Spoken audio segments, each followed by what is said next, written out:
It's easier to focus on what you don't have than to recognize what you already have. This means that it's more common to lament than to show a grateful heart. Sometimes we tend to say, if I had this, or if I were, which doesn't let us see what we have now right in front of us. Therefore, we can take many blessings for granted. This is summed up in one word: ingratitude. Think for a moment. When was the last time you thanked God for something? Or when was the last time you compared your life with someone else's?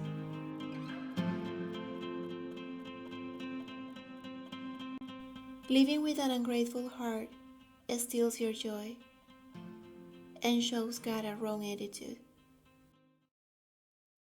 You have spoken arrogantly against me, says the Lord. Yet you ask, what have we said against you? You have said, it is futile to serve God.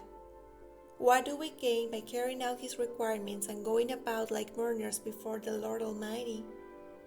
But now we call the arrogant blessed.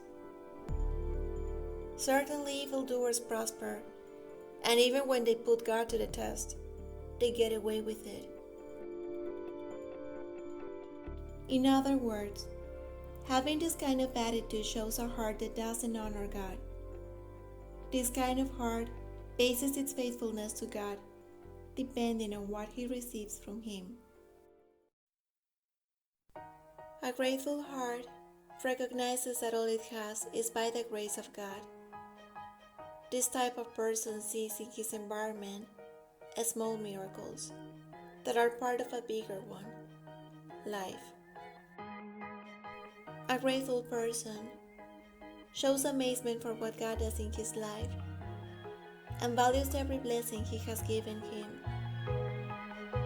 This person doesn't compare himself to anyone because he's sure that God has a plan and a purpose for his life. Finally, a grateful person is not impatient because he recognizes that God's time is perfect.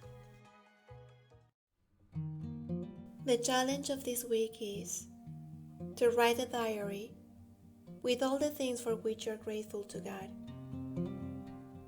This will help you to focus on the blessings He gives you every day. And remember that a grateful heart is the best way to honor God.